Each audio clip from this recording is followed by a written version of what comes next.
क्या आप कभी समुद्र के किनारे खड़े होकर ऐसा महसूस किया है कि वह आपसे कुछ कहना चाहता है?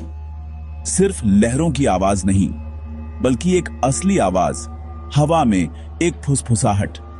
इंडिया में एक जगह है, जमीन के किनारे पर, जहां समुद्र सिर्फ फुसफुसाता नहीं है, वह बोलता है। इस जगह को धनुषकोडी कहते हैं कि यहां मरे हुए लोग शांति से नहीं रहते। उनकी कहानियां हवा में कैद हैं, उनका दुख समुद्र की दहाड़ में मिला हुआ है।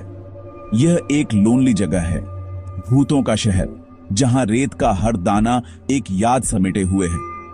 विजिटर्स को अक्सर एक अजीब सी ठंडक महसूस होती है, गर्म धूप में भी एक अनसीन आंखों से देखे जाने का एहसास।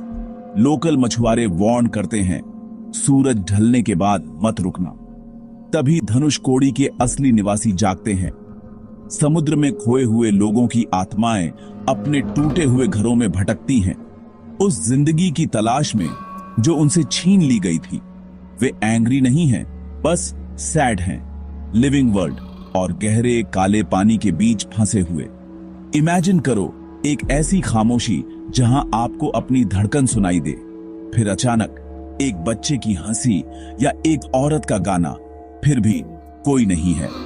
सिर्फ एक भूले हुए स्कूल की क्रम्बलिंग दीवारें और समुद्र का एंडलेस विस्तार बाकी है। धनुषकोडी अपनी सैड ब्यूटी से आपको खींच लेता है, आपको उन जिंदगियों के बारे में सोचने पर मजबूर करता है जो कभी यहां जी गई थी। समुद्र इन कहानियों को सेफ रखता है, कभी कभी उन्हें सुनने वालों के साथ शेयर करता है, लेकिन सुनने की एक प्राइस है। ये डर, नुकसान और एक ऐसी रात की कहानियां हैं जब कुदरत ने अपनी टेरिबल पावर दिखाई थी। इस शहर के गोस्ट बस अपनी कहानियां सुनाना चाहते हैं, एक हॉन्टिंग रिमाइंडर उस ट्रेजेडी का जिसने उनके वाइब्रेंट घर को इंडिया के सबसे फेमस गोस्ट टाउन में बदल दिया। फुसफुसाहट और भूतों से पहले धनुषकोडी जिंदगी और हंसी की जगह थी। तमिलनाडु के तट पर एक जूअल। इमेजिन करो एक busy town, bay of Bengal और इंडियन ओशन के बीच बसा हुआ, व्यापारियों, बच्चों और मंदिरों और चर्चों की प्रार्थनाओं से गुलजार। रेलवे लाइन इसकी लाइफलाइन थी, इसे बाकी इंडिया से जोड़ती थी, विजिटर्स को बीचेस और मिथिकल राम सेतु देखने के लिए लाती थी। धनुषकोडी में सब कुछ था, एक पोस्ट ऑफिस, हॉस्पिटल, स्कूल और ब्राइट कलर्स में पेंट किए हुए घर। मछुआरे हर शाम अपने नेट्स भरकर लौटते थे, उनके गाने हवा में गूंजते थे। शहर पीसफुल, प्रॉस्परस और वेलकमिंग था, एक कम्युनिटी जो समुद्र से बंधी हुई थी। लाइफ सिंपल और अच्छी थी, दिन गर्म और रातें पीसफुल। समुद्र उनका दोस्त और प्रोवाइडर। किसी ने सोचा भी नहीं था कि उनका ट्रस्टेड समुद्र एक दिन टेरिबल एनिमी बन जाएगा। उनकी हैप्पी एग्जिस्टेंस बोरोड टाइम पर जी रही थी, इस बात से अनजान कि एक मॉन्स्टर गहरे में सो रहा था, उठने का इंतजार कर रहा था। 22 दिसंबर 1964। दिन किसी और दिन की तरह शुरू हुआ, लेकिन आसमान काला पड़ने लगा और समुद्र रेस्टलेस हो गया। मछुआरे अनईजी महसूस करने लगे, जल्दी घर लौट आए और शहर ने अपनी सांस रोक ली। लेकिन यह कोई ऑर्डिनरी तूफान नहीं था, यह एक साइक्लोन था जिसकी हवाएं 270 किलोमीटर प्रति घंटे से ज्यादा थी। जैसे ही रात हुई, मॉन्स्टर ने अपना फ्यूरी अनलीश किया। आसमान फट पड़ा, हवा चीखी और समुद्र पानी की एक टेरिफाइंग दीवार में ऊपर उठा। टाइडल वेव आगे बढ़ी, अपने रास्ते में सब कुछ निगलती हुई। अंदर लोग डर के मारे हडल्ड थे, बाहर दुनिया को टूटते हुए सुन रहे थे। पानी अंदर आया, कुछ ही मिनटों में एक ट्रिकल से फ्लड बन गया। भागने की कोई जगह नहीं थी, लाइट्स चली गईं, शहर को डिस्ट्रक्शन और चीखों से भरी डार्कनेस में डुबो दिया। कुछ ही घंटों में सब खत्म हो गया। तूफान आगे बढ़ गया, अपने पीछे शोर से भी ज्यादा टेरिफाइंग खामोशी छोड़ गया। खुशहाल शहर चला गया था, घर टूटी हुई नींवों में बदल गए थे, सड़कें रेत और खारे पानी में। धनुषकोडी को नक्शे से मिटा दिया गया। जैसे कि वह कभी था ही नहीं।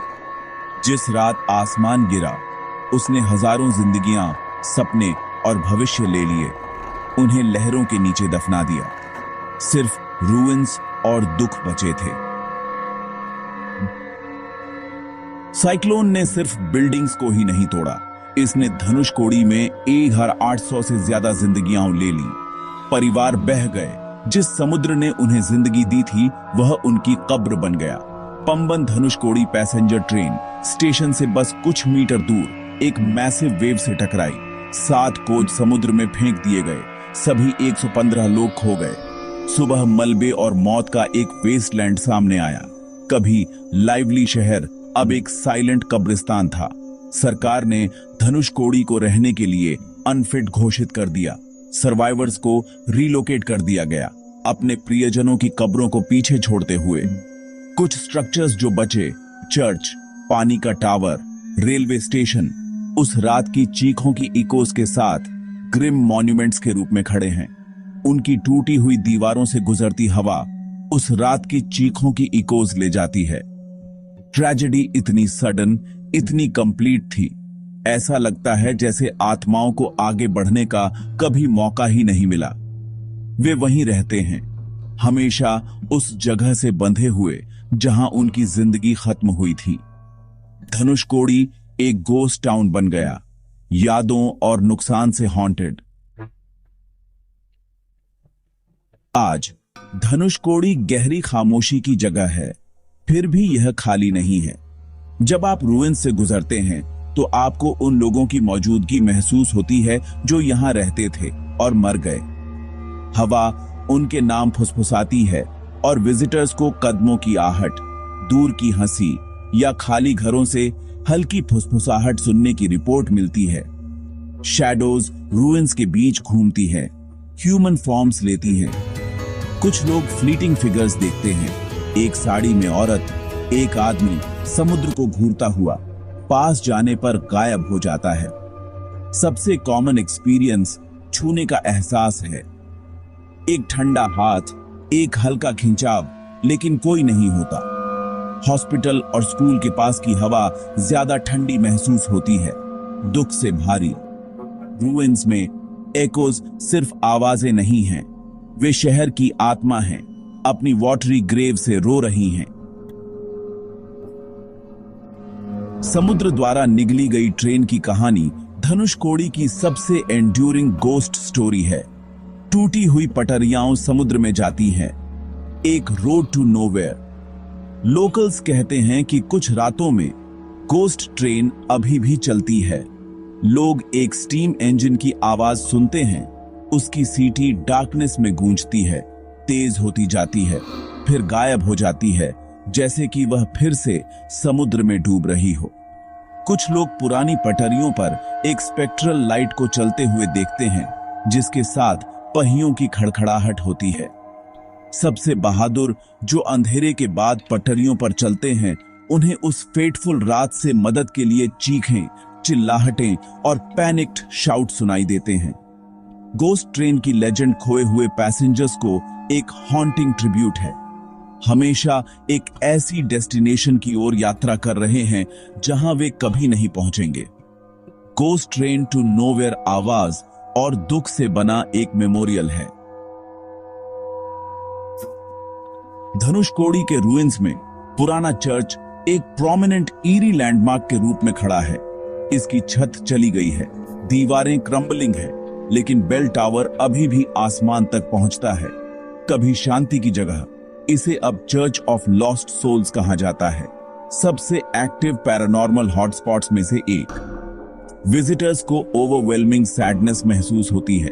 उन्हें हल्की क्वायर म्यूजिक या हिम्स सुनाई देती है और फ्लिकरिंग लाइट्स दिखाई देती हैं जो तुरंत गायब हो जाती हैं।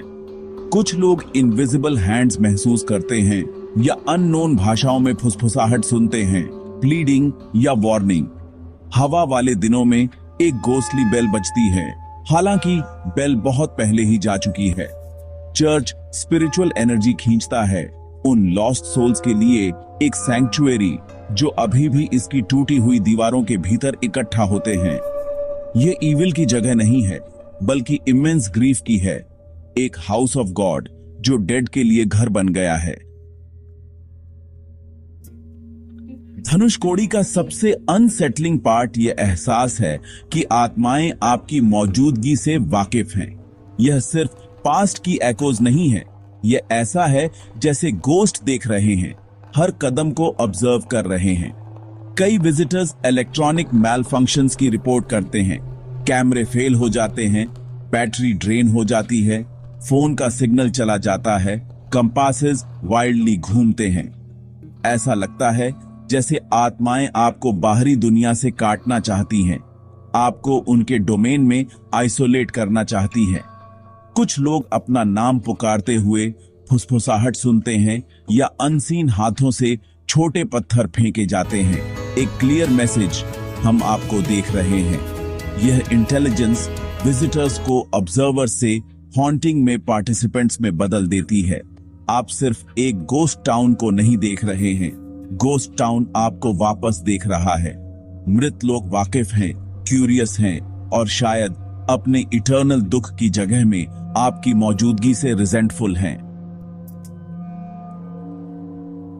जब आप धनुषकोडी छोड़ते हैं तो आपको रिलीफ महसूस हो सकता है, लेकिन शहर इतनी आसानी से नहीं छोड़ता। आत्माओं और समुद्र का हमेशा फाइनल वर्ड होता है। जैसे ही आप दूर जाते हैं, आपको लहरों से एक आवाज सुनाई दे सकती है, रुक जाओ। समुद्र एक लिक्विड ग्रेवयार्ड है जो खोए हुए लोगों के रहस्यों और आत्माओं को समेटे हुए है। कुछ कहते हैं कि आप लहरों में चेहरे देख सकते हैं, उनके भाव डर से जमे हुए हैं। समुद्र उनकी कहानियां सुनाता है, आपको याद दिलाता है कि यह जगह अब उनकी है। गोस्ट हवा में है, रेत में है, उस हवा में है जिसमें आप सांस लेते हैं। जब आप जाते हैं तो उनकी कहानी का एक हिस्सा आपसे चिपका रहता है। अगर आपको कभी समुद्र की हवा में कोई अजीब फुसफुसाहट सुनाई दे तो ध्यान से सुनना, यह खोए हुए लोगों की आवाजें हो सकती हैं, आपको उनकी कहानी याद दिलाती हुई। मृत लोग देख रहे हैं और वे हमेशा सुन रहे हैं।